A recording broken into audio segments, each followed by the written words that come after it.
All right, it's another film study, another by the numbers. Dan, Ken, how you guys doing? Life's good, Josh. Doing great. Glad to be here. All right, this is a mini show, quick show, so let's jump right into the numbers. All right. First number 30.77%. That's the completion percentage for Lamar Jackson in week 5 on passes over 10 air yards. He was 4 for 13. So not a great showing for him last week. For comparison, Joe Burrow was 6 for 11, 54%. So this was an area of focus for Jackson in the offseason, and unfortunately wasn't a great showing last week, and something he really needs to improve on going forward for the offense to have success. Yeah, Burrow had been terrific entering this game, and 6 for 11 is actually a bad game for him on those mid-range throws. So, yeah, Jackson really needs to improve to catch up to the rest of the league on some of the longer throws, no doubt about it. I'm going to stick with another Jackson stat: 10 and 5, 10 completed air yards for Jackson. Was second in the league in week 4, but he dropped to 5.0 completed air yards. That's his average completion from the line of scrimmage versus Cincinnati, which was the second worst in the entire league in week 5. So most of this was Jackson having a lousy day. We all know that. He missed some long throws. He was inaccurate generally, threw some interceptable balls. But his average intended air yards were still very much middle of the pack at 8.9. So really a lot of it is based on just inaccuracy on those longer throws. Yep, middle to long throws just wasn't right there for him. So these next stat, 2.77. It's the highest average separation for the Ravens receivers in week 5. So it wasn't just Jackson that struggled. Some of it falls to his receivers. The NFL average for comparison is 2.84. So the highest on the Ravens was below the NFL average. The highest was Hollywood Brown. So Hollywood had 2.77, Boykin 2.7, Snead 1.9, Andrews 1.8, and Boyle 1.6. So they were all well below the average. Most of them have been doing better overall for 2020, except for Andrews, whose 2020 average of 2.1 compares to his 3.0 in 2019. So the Ravens really need to improve from their performance. Their wide receivers need to improve to help out Jackson.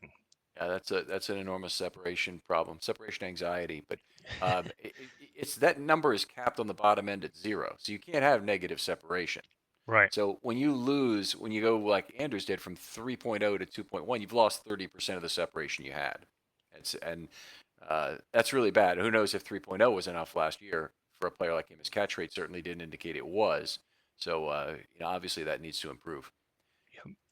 All right, I'm going to go to next number is 5. That's the number of different Ravens defensive backs with a sack in a game, a historic total. The previous record, and this is per Pro Football Reference, was 4 in a playoff game between Green Bay and Philadelphia in 2004. Green Bay had 4 different defensive backs have a sack in that game. They lost that game in overtime, by the way, 20-17 to Philadelphia, who would have gone on to lose the Super Bowl.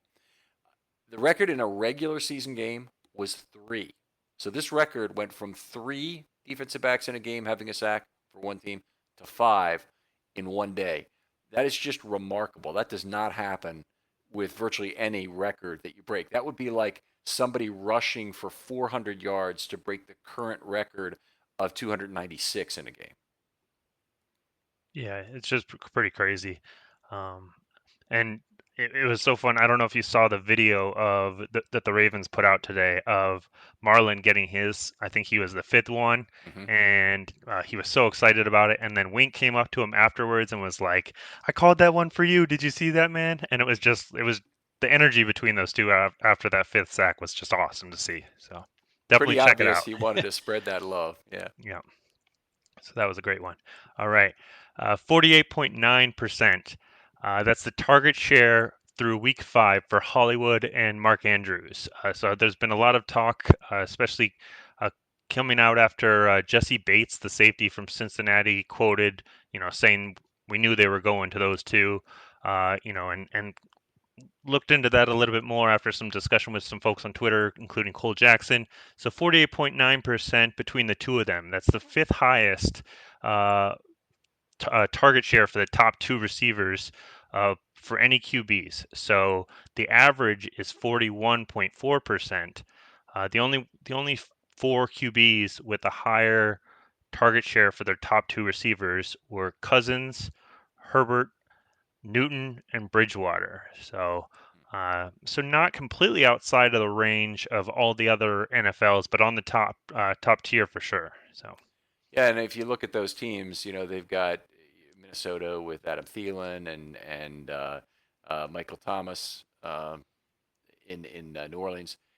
They've got individual receivers that are totally outside of the range. The Ravens, I wouldn't say their guys are really at that level. Maybe Mark Andrews is, and maybe the rest of the league would throw to him all the time if they had him. But boy, it seems like too much. And you really look at even a pedestrian team like the Bengals, which throws the ball a lot, but that ball is much more spread out for them. I looked at the targets on the Know Your Foe episode, and it's nowhere near 40% for the top two. They had a lot of targets for one going to AJ Green in that thing, who I don't think is going to get too many more this year. All right, next number, 9 and minus 28. The first number is the number of deceptive pass rushes. And I've talked about this a little bit before, but it always requires a little bit of explanation. Those are two or more elements of the following: 2+ men dropping from the line of scrimmage, so simulated pressure shown; individual blitzes from off the line of scrimmage, each one counts 1 point; and stunts, each one counts 1 point also. But for all the pass rushes that they had two of those, 2 points in total, there were 9. And on those, the Ravens had 5 sacks and minus 28 total yards allowed on those 9 plays. So a remarkably effective use of deceptive pressure. Everything they did really got to Burrow and impacted him in the way they wanted it to. And what I'm impressed about this is what a team-specific game plan they had for Burrow to move him off the spot. A week after, they'd really dialed back the pass rush against Dwayne Haskins and let him sit back there in a cage and create his own problems and just dump off the ball at short range and not have it be particularly effective. yeah, totally opposite side of the coin for Wink, and that's pretty impressive week after week.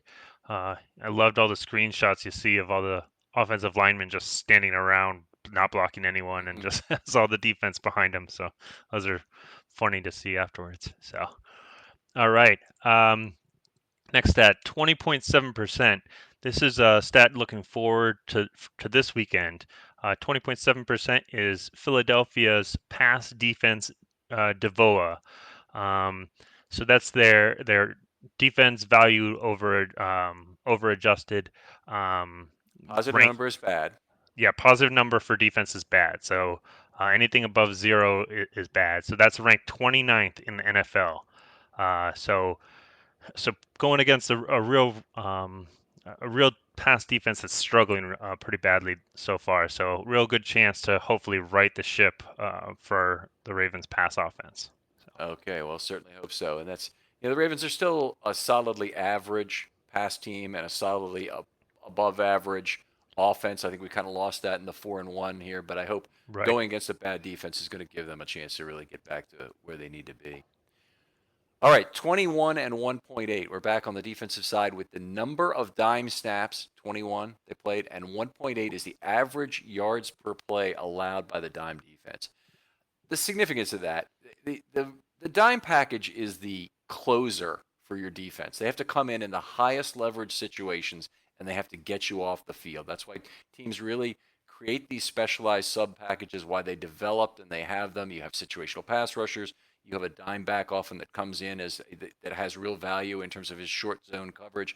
But anyway, that defense has to succeed. That package has to succeed more than any other, really, for your defense to get off the field. And they did that in this game. They had 12 drive-ending plays on third down and just 2 conversions allowed. And what I think is special about this is the addition of Marcus Gilchrist, who's a 10-year vet from the practice squad call up. He's still there on the practice squad, by the way, because they get one more free call up on him under the current rules. Really solidified the package and allowed Jimmy Smith to move back to corner. So great move for the Ravens, and Gilchrist really seems to be a guy who can add some important depth for them. Yeah, it was interesting to see how the roles changed last weekend and see how they uh, possibly change again this weekend with a very different wide receiver, tight end balance coming up for Philadelphia. So, all right, my last stat is two stats, 1.6 and 1.78. 1.6 is the Eagles' offensive points per drive. That ranks 30th in the league. And 1.78 is Baltimore's defensive points per drive, which ranks 7th. So a struggling offense on points per drive against a really strong defense on points per drive. Hopefully that will result in some real low scoring by the Eagles this week. In fact, Baltimore only allows a, a score on less than 26% of their drives. So that's pretty crazy. That's the best in the NFL. It's great to see that side of the ball flourishing again. Last year, the Ravens, of course, had a historic points per drive on offense. An important thing to note if you're looking at those two numbers, 178 and 160, right? Those are the two? Yep. So we would not assume that Philadelphia would score 1.69 points per drive given those two numbers. Philadelphia scores way less than the league average points per drive. Baltimore allows way less than the league average points per drive. We should expect something significantly lower than 1.6 points per drive from Philadelphia this weekend. Right. They should both drive it down. Yep. All right. My last number, 5,061. That is the number of days since an NFL head coach last broke the rules and broke a shutout with a field goal in the final minute. All right. There's an interesting backstory to this because it's fascinating. It happened with an identical 27-0 score on December 3rd, 2006, when the Buccaneers, led by John Gruden, kicked the field goal with 20 to lose 27-3 to the Steelers. And it happened the week after a very well-known game in Baltimore on 11/26/06, where the Ravens led 27-0. The Steelers possessed the ball 4th and 17 at the Baltimore 30 with 1:18 to go. And Mike Tomlin left Ben Roethlisberger on the field to go for it on 4th down. He threw an interception at Bart Scott, and that sealed the deal. But just the delicious irony of the rule breaking there, I think is pretty funny. The Ravens, in my opinion, they didn't deserve that shutout because they certainly had opportunities to give away points offensively in this game with all the dropped interceptions. But I still think that it's fairly interesting just how long it's been since a team has broken the rules in this manner. Yeah, definitely pretty frustrating to watch. Couldn't believe it. But like you said, not sure they entirely deserved it, though. It was a great defensive performance to watch. So. All right, Dan, another great episode. I love the storytelling that goes along with this. You're doing a great job with this. Look forward to doing it again with you next week. Talk to you then on Film Study.